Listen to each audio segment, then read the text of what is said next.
Salut à tous, c'est Étienne. Aujourd'hui, je vais vous expliquer comment créer votre première campagne de publicité Facebook. Pour ceux qui ne me connaissent pas, je suis le CEO de Rhodes, une agence de publicité Facebook, Instagram, TikTok pour les e-commerçants. Et on dépense avec notre équipe plusieurs centaines de milliers d'euros par mois dans les plateformes publicitaires. Avant ça, j'ai travaillé chez Google et Meta pendant 5 ans, donc la publicité, ça me connaît. Sur cette chaîne YouTube, je te partage toutes mes astuces pour que tu puisses développer ton business en ligne. Et on a aussi pas mal d'autres ressources gratuites qui peuvent t'intéresser, comme ma newsletter dans laquelle je partage toutes mes astuces social ads, ou la veille créa dans laquelle on analyse une fois par semaine 3 publicités et on détaille comment la reproduire. Je te mets évidemment tous ces liens en description de la vidéo. C'est parti pour un tuto complet, on se retrouve dans la plateforme Ads Manager. Alors voilà, ce que vous voyez à l'écran, c'est ce qu'on appelle le Ads Manager, ou gestionnaire de publicité en français. C'est en gros une plateforme dans laquelle on va pouvoir paramétrer toutes ces campagnes de publicité, et comme vous pouvez voir, il y a 3 niveaux principaux. À gauche, les campagnes, au milieu, les ensembles de publicité, et à droite, les publicités. Chaque niveau va venir s'imbriquer dans le niveau précédent. Donc au niveau campagne, on va choisir son objectif de campagne et on va définir son budget. Au niveau ensemble de publicité, on va plutôt se focaliser sur sélectionner ses ciblages, et au niveau publicité, on va venir mettre toutes ces créas pour les tester et voir celles qui performent le mieux. Alors du coup, pour créer une campagne, c'est très simple, il suffit d'appuyer sur le petit bouton créer et quand on clique dessus, on voit que la plateforme donne plusieurs objectifs. Chaque objectif en fait correspond à un type de campagne. Donc notoriété, c'est pour faire, comme son nom l'indique, de la visibilité, trafic pour générer du trafic, interaction si on veut de l'engagement sur ses posts, prospect pour générer des prospects, donc c'est pour par exemple les entreprises qui vendent pas de produits ou de marchandises physiques, ou alors qui font des ventes en 2 temps, promotion de l'application si vous avez une application et que vous voulez faire du téléchargement d'app, et vente pour vendre, notamment pour les sites e-commerce. Aujourd'hui pour l'exercice, on va plutôt se concentrer sur la vente, donc on va créer une campagne ensemble. Donc quand on crée une campagne, la première chose qu'on fait, c'est de définir un nom. Donc il y a plusieurs manières de nommer ces campagnes. Nous, chez Rhodes, on a une méthode assez claire sur ça. Donc là par exemple, si l'objectif c'est d'acquérir des nouveaux clients, on va l'appeler AC, qui est une abréviation pour acquisition. Et ensuite, on peut par exemple mettre comme nom le pays dans lequel on va cibler et l'objectif de la campagne qui sera donc conversion. Donc là, ce que vous voyez en dessous, les catégories publicitaires spéciales, ça vous concerne a priori pas, sauf si vous faites de la publicité pour l'une de ces catégories, en l'occurrence l'emploi, le logement et tout ce qui est social, électoral ou politique, qui ont et crédits notamment, qui ont en fait des spécificités et qui sont assez limitées en termes de fonctionnalité. Peut-être que je ferai une vidéo dessus, mais ça touche pas forcément beaucoup d'annonceurs, donc pour l'instant, on va ignorer cette catégorie. Donc là, on arrive dans le détail de la campagne. Donc là, on va pas toucher à grand chose. Par défaut, vous voyez l'objectif qu'on a sélectionné ici et la vente. Là, vous avez la possibilité par exemple de sélectionner un catalogue. Si vous avez un catalogue produit, par exemple un site Shopify avec plusieurs produits qui sont listés et un inventaire assez complet, vous avez la possibilité de créer un catalogue à partir de Shopify et donc de le plugger sur Meta. Et vous pouvez faire notamment ce qu'on appelle les annonces dynamiques, donc le DPA, et c'est-à-dire diffuser dynamiquement en fait les produits qu'ont consulté vos clients. Là, en l'occurrence, j'en ai pas, donc on va avancer sans. Et ensuite, on arrive sur la dernière section qui est le budget.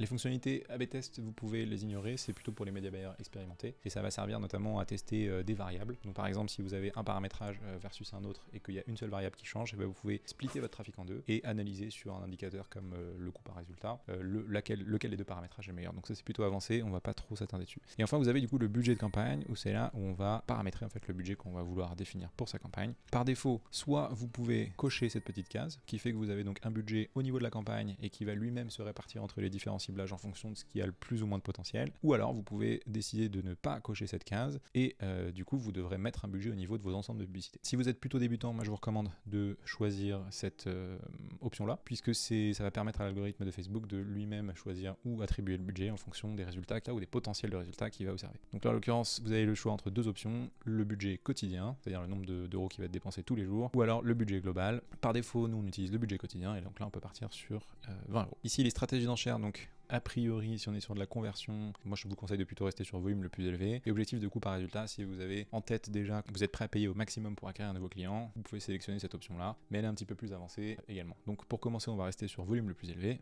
et on va cliquer sur suivant. Donc là, on arrive sur le deuxième niveau de l'arborescence qui est l'ensemble de publicité. Pour simplifier la compréhension, un ensemble de publicité, c'est en gros égal à un ciblage. Donc ici, vous allez par exemple donner un nom qui serait intérêt, et donc on va mettre sport extrême, et on va voir ensuite si cet intérêt existe, sinon on changera le nom, c'est pas grave.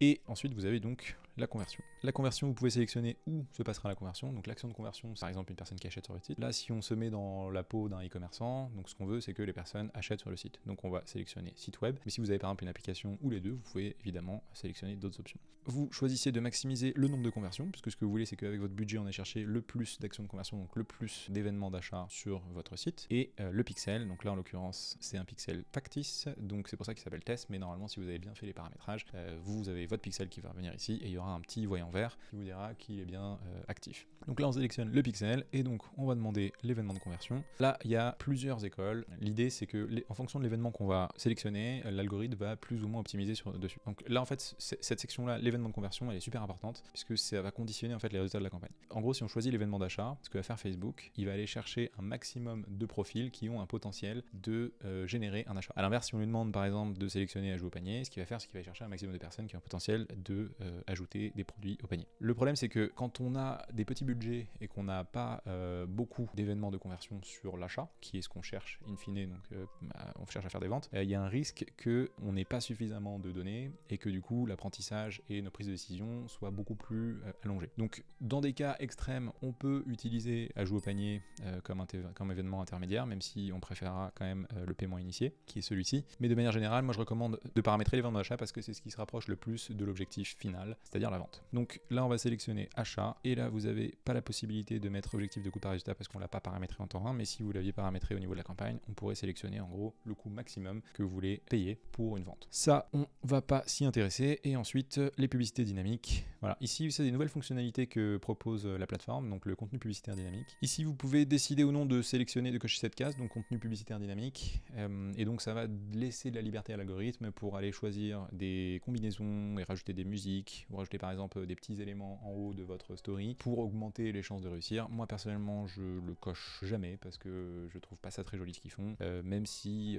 Meta a l'air de dire que ça améliore les performances. Donc libre à vous de le faire, moi personnellement je ne le fais jamais. Ensuite donc on arrive sur le budget et le calendrier. Là comme on a paramétré le budget au niveau de la campagne, donc avec ce qu'on appelle le CBO, donc Campaign Budget Optimization, même si ça s'appelle Advantage Plus maintenant, on n'a pas la possibilité de sélectionner. Si on avait paramétré le budget au niveau des ensembles de publicité, donc ce qu'on appelle l'ABO, Ad Set Budget Optimization, là on aurait eu une petite case dans laquelle on peut renseigner le budget qu'on va mettre. L'idée c'est qu'il n'y a pas de stratégie meilleure que l'autre. ABO ça demande un peu plus de travail parce qu'il faut être derrière pour monitorer les budgets, mais ça permet de tester plus facilement. Par exemple si vous avez 3 ensembles de publicité, chacun avec un ciblage différent, intérêt numéro 1, intérêt numéro 2, intérêt numéro 3, et ben vous pouvez en mettant les mêmes créas et le même budget, savoir du coup à créa et à budget égal, quelle audience répond le mieux à vos produits. C'est l'intérêt principal d'avoir ce type de budget, mais dans un temps 1 pour pas vous compliquer la vie, restez plutôt sur un budget optimisé au niveau de la campagne. Donc là, vous pouvez mettre la date de début, ce qui est plutôt utile notamment si vous devez faire un lancement pour le week-end, ça vous évite de travailler le week-end, vous paramétrez ça le vendredi, pour le samedi midi ou pour le dimanche soir, comme vous voulez, et vous pouvez mettre une date de fin si c'est une campagne qui est limitée dans le temps, sinon vous ne cochez pas la case et ce sera une campagne qui ne va jamais s'arrêter de tourner. Ici, si on clique ici, ce que vous voyez là, les limites de dépenses pour ensemble de publicité, c'est une petite fonctionnalité assez intéressante qui va vous permettre de faire un peu ce qu'on vient de voir, c'est-à-dire de contrôler la diffusion sur l'ensemble de publicité et le budget qui va être alloué. Donc ça, cette petite fonctionnalité, elle va permettre de mettre un minimum de dépenses ou un maximum de dépenses sur un ensemble de publicité, et donc ça va permettre de contrôler un peu la diffusion. Donc si vous avez coché la case CBO, donc le budget au niveau de la campagne, vous n'avez pas de maîtrise sur quelle audience ou quel ensemble de publicité va diffuser plus ou moins. Si vous avez quand même une audience qui est super importante et vous savez qu'elle fonctionne et que vous voulez dépenser un minimum dessus, vous pouvez mettre par exemple 10 €, et là on sait que cette audience va à minima dépenser 10 € par jour. Vous pouvez mettre une dépense maximum, par exemple on peut mettre 12 €, et donc ça dépassera jamais 12 €. Ici on arrive dans la partie assez intéressante. Quand on lance une campagne, notamment d'acquisition, ici on va venir tester des intérêts. L'idée c'est que quand on démarre la publicité, on ne sait pas ce qui fonctionne. L'objectif ça va être de tester un maximum de choses, que ce soit au niveau de la créa ou au niveau des audiences. Et donc pour les audiences, le plus simple c'est de tester un intérêt à la fois. Pourquoi ? Parce que si vous mettez plusieurs intérêts, vous ne pourrez pas savoir si ça fonctionne, qu'est-ce qui fonctionne. Est-ce que c'est l'intérêt numéro 1 et l'intérêt numéro 2 ? Alors du coup c'est plus simple de les scinder et de les isoler, quitte à les regrouper par la suite. Comme ça vous pouvez tester, comme on disait tout à l'heure, à créa égal et à budget égal, le potentiel d'une audience par rapport à votre cible. Il y en a qui testent directement avec des audiences qu'on appelle broad, donc plutôt larges, mais le risque c'est qu'on diffuse à trop de monde et qu'en fait on dépense beaucoup d'argent en apprentissage. Donc là par exemple il y a plusieurs options. Les audiences personnalisées, donc c'est pas les intérêts. Donc aujourd'hui on va pas trop s'attarder dessus, mais globalement les audiences personnalisées c'est des audiences de personnes, ce qu'on appelle custom audience en anglais, c'est des audiences de personnes qui ont déjà interagi de manière ou d'une autre avec votre marque. Donc on peut par exemple utiliser les visiteurs du site ou alors vos clients. Si vous avez votre fichier CRM ou par exemple que vous avez votre fichier client sur Klaviyo, vous pouvez connecter ça à Meta et donc ça remontera ici, vous pouvez diffuser des publicités que sur vos clients. En l'occurrence là on ne va pas en utiliser, mais il y a également la fonctionnalité exclure qui est très intéressante. Si par exemple vous faites de l'acquisition, donc c'est le cas ici, ce qu'on veut c'est ne toucher que des personnes qui ne nous connaissent pas, parce que si on a des personnes qui nous connaissent dedans, c'est plus de l'acquisition, c'est n'importe quoi.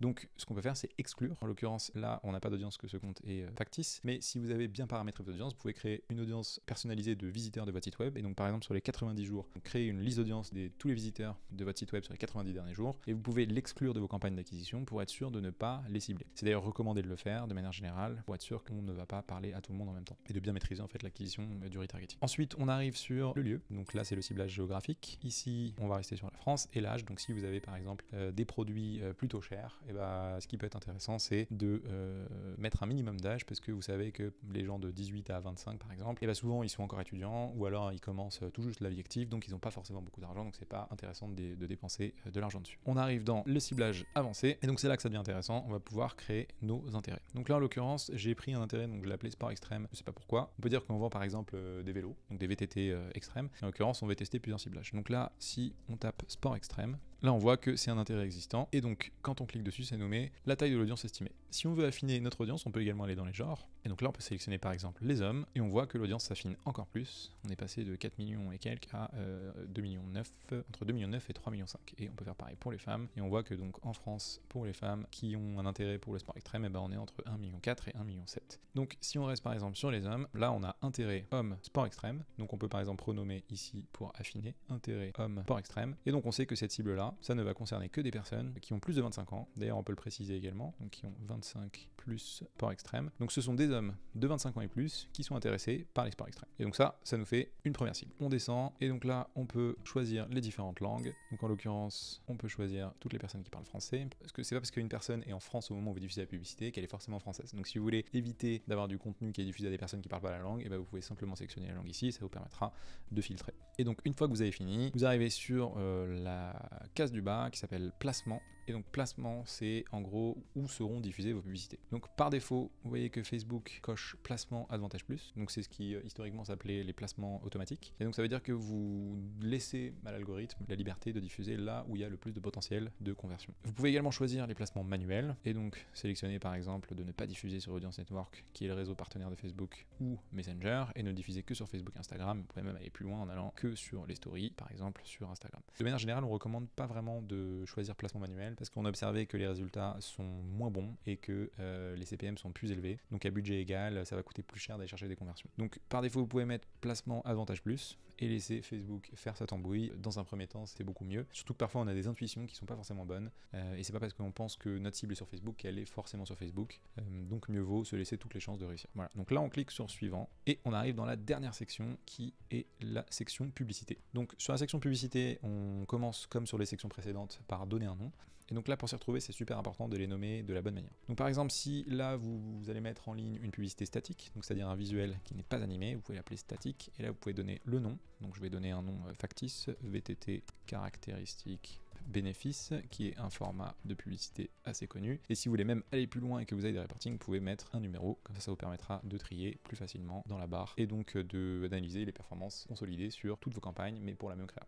Là, vous pouvez choisir le nom d'une page. En l'occurrence, là, par défaut, il me met le nom d'un de mes clients, mais vous pouvez choisir la vôtre. Et derrière, le compte Instagram associé. Et donc ensuite, vous pouvez sélectionner soit de créer une publicité. Donc là, c'est-à-dire qu'on va importer une publicité, soit utiliser une publication existante. Et publication existante, c'est-à-dire qu'il va reprendre ce qui a déjà été posté, soit sur votre compte Instagram, soit sur votre page Facebook. Et vous pourrez utiliser un visuel, par exemple, s'il a très bien marché en organique, et le diffuser en publicité. Pour l'exemple, on va créer une publicité. Et en dessous, comme vous voyez, il y a plusieurs possibilités. Le format carousel, qui est assez connu et vous avez plusieurs images les unes après les autres, et le format collection qui est un format pas mal utilisé également en e-commerce. Vous avez en haut soit une image soit une petite vidéo et en bas 3 visuels qui vont défiler et qui peuvent d'ailleurs être adaptés dynamiquement. Donc là pour faire simple on va cliquer sur image vidéo unique. En dessous vous arrivez sur contenu publicitaire, donc vous pouvez ajouter votre image. Ici quand vous cliquez sur ajouter votre image ça va ouvrir votre bibliothèque, donc vous pouvez sélectionner un visuel celui de votre choix et vous voyez la publicité qui apparaît. C'est pas mal parce que ça vous permet de voir en rendu à quoi ça ressemblera sur les plateformes, et donc vous avez ici par exemple le fil Facebook, ici le rendu sur Instagram, vous avez ici à quoi ça ressemblera en story sur Instagram, sur Facebook, oui il y a des stories sur Facebook, sur Messenger, etc. etc. Ensuite une fois que vous avez ajouté votre image, vous avez la possibilité de modifier les placements. Donc par exemple là vous voyez que sur le format story,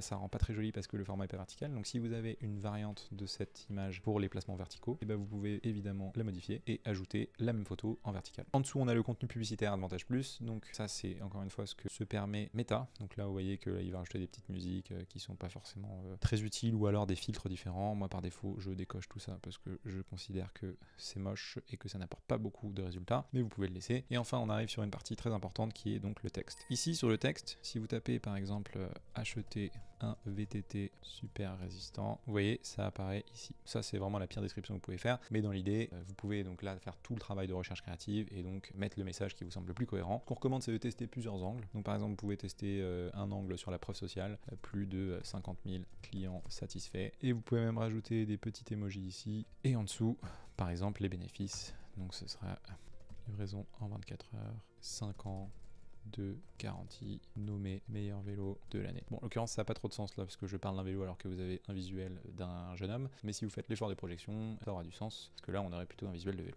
En dessous, vous avez l'option d'ajouter une autre option de texte. Donc là, par exemple, cet angle-là, c'est, vous voyez, on est sur de la réassurance et on parle beaucoup de nombre de clients, de nommer meilleur vélo de l'année, etc. Donc ça, c'est ce qu'on appelle la preuve sociale. Ici, ça peut être par exemple un témoignage client. Si vous avez sur votre site quelqu'un qui a parlé en bien de votre produit, vous pouvez par exemple reprendre, copier-coller l'avis. Donc là, je vais en créer un factice puisque on est sur un business complètement fictif. Et on pourrait mettre par exemple, depuis que j'ai acheté ce vélo, mes sorties en montagne ont complètement changé. J'envisage même de déménager dans les Alpes.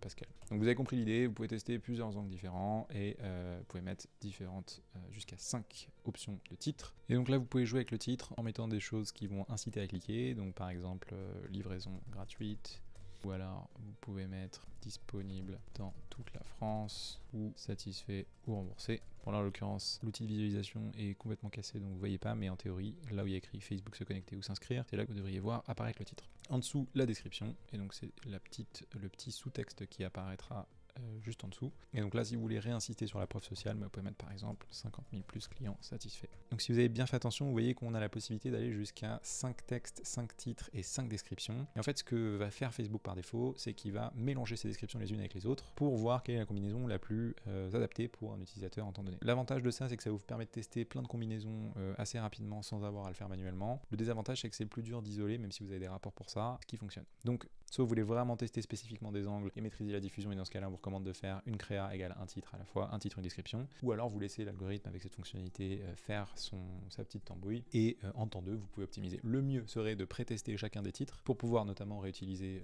les likes et les commentaires, donc ça c'est un peu plus technique, je le détaille dans une autre vidéo, et à terme, utiliser la fonctionnalité donc, de Dynamic Creative Ads, donc celle-là, uniquement sur un périmètre de créa et donc de titres et de textes et de description qui sont 100% optimisés. Comme ça, on sait qu'il fait sa tambouille, mais il le fait exclusivement sur des créas qui ont déjà fonctionné. Ensuite, vous avez le call to action, donc très important le call to action en fonction de ce que vous vendez. Par défaut, nous on met acheter, mais si par exemple vous faites la promotion d'un abonnement, et ça peut avoir du sens de mettre s'abonner. Et si vous faites du lead gen, donc c'est-à-dire génération de prospects notamment, vous pouvez par exemple cliquer sur obtenir un devis. Plus c'est personnalisé par rapport à l'image, mieux c'est. Et donc ça a un impact notamment sur le taux de clic. Voilà, ensuite on descend, là vous avez l'URL de votre site web, donc on va mettre www.vttmontagne.fr, l'URL du site web, et là vous pouvez par exemple changer le lien d'affichage. Donc si je mets www.vttpromo.fr, c'est très moche, mais vous voyez que ici ça apparaît à la place de l'URL. Ce qui ne veut pas dire que c'est ce vers quoi vont être dirigés les gens, c'est juste que ce que verront vos utilisateurs. Et donc par exemple si vous faites la promotion, je sais pas, vous faites Black Friday, les soldes ou autre, et ça peut être intéressant de mettre /solde, et vous allez voir, ça rajoute encore un petit élément qui va augmenter le taux de clic. L'extension de navigateur, on l'utilise assez peu, mais vous pouvez par exemple rajouter un bouton d'appel sur le site web avec un numéro de téléphone associé. Moi je l'utilise honnêtement pas trop. Et événements Facebook, Instant Expérience, mais pareil c'est des fonctionnalités qui sont un peu moins utilisées. Ensuite vous avez le suivi des événements. Donc le suivi des événements, c'est juste s'assurer que pour cette publicité on va bien pouvoir traquer chacun des événements de conversion, en l'occurrence l'achat. Donc là ça vous remet le pixel, en l'occurrence celui-là c'est info donc il ne marche pas, mais le vôtre s'il est bien paramétré il sera en vert ici. Vous cochez cette case et ici vous avez la possibilité d'ajouter ce qu'on appelle les UTM. Donc ça vous permet notamment si vous utilisez un outil comme Google Analytics d'avoir le détail de la source de trafic et d'aller jusqu'au niveau publicité dans vos rapports avec vos différents leviers, donc soit Google, Facebook ou autre. Vous pourrez voir, et ça provient de telle campagne, de tel ensemble de publicité et de telle publicité. Et donc une fois que vous avez publié votre campagne, vous vous retrouvez dans le menu d'accueil, donc celui sur lequel on était tout à l'heure, et votre campagne qui est ici, donc elle est active, il y a bien le budget qui est là, vous avez un ensemble de publicité et votre publicité qui est ici. Qu'on recommande quand on lance de la publicité en e-commerce pour la première fois, c'est de tester plusieurs intérêts. Donc ce que vous pouvez faire assez facilement, c'est retourner depuis votre campagne, donc vous cliquez dessus, vous arrivez au niveau ensemble de publicité, et vous cliquez ici, vous faites dupliquer, et donc vous restez sur campagne d'origine, nombre de copies 1, et là vous cliquez sur dupliquer et ça va vous créer un deuxième ensemble de publicités. Donc vous voyez, là vous avez juste à changer le nom, vous pouvez mettre intérêt homme 25+, et là vous pouvez trouver un autre intérêt, et donc en redescendant, tous les paramétrages sont les mêmes, vous avez simplement à changer l'intérêt, et donc si vous n'avez pas d'idée, vous pouvez aller sur suggestions, et ça vous propose des intérêts qui sont en lien avec ce que vous avez mis en temps 1. Donc là par exemple, si je clique sur alpinisme, j'enlève sport extrême, et là je vais appeler ça alpinisme. Cliquez sur publier, et donc quand on revient au niveau de la campagne, on a donc bien ces deux intérêts, sport extrême et alpinisme. Ce qu'on recommande également, c'est de mettre dans chacun des ensembles de publicité un minimum de 3 créas, pour la simple et bonne raison que déjà ça vous permet de tester des angles différents, et surtout si vous avez une seule créa et qu'elle marche pas, vous n'avez pas beaucoup de marge de manœuvre pour optimiser. Par contre, si vous en avez plusieurs, il y a peut-être une qui marchera mieux que les autres, et donc vous pouvez désactiver celle qui fonctionne pas, et le budget va mécaniquement se recentrer sur celle qui fonctionne, ce qui permet de diversifier un peu les risques et de limiter les mauvaises performances. Voilà, comme vous pouvez voir, c'est assez simple finalement de créer une campagne Facebook. Il suffit de suivre toutes ces étapes, les appliquer à votre business. Et après, c'est comme beaucoup de choses dans le marketing, il n'y a pas vraiment de recette secrète, il faut tester, et au fur et à mesure du coup, éliminer ce qui fonctionne pas et insister sur ce qui fonctionne. J'espère que la vidéo t'a plu. Si c'est le cas, n'hésite pas à mettre un petit like, un commentaire et à t'abonner. Et on se retrouve très vite pour d'autres vidéos Facebook Ads.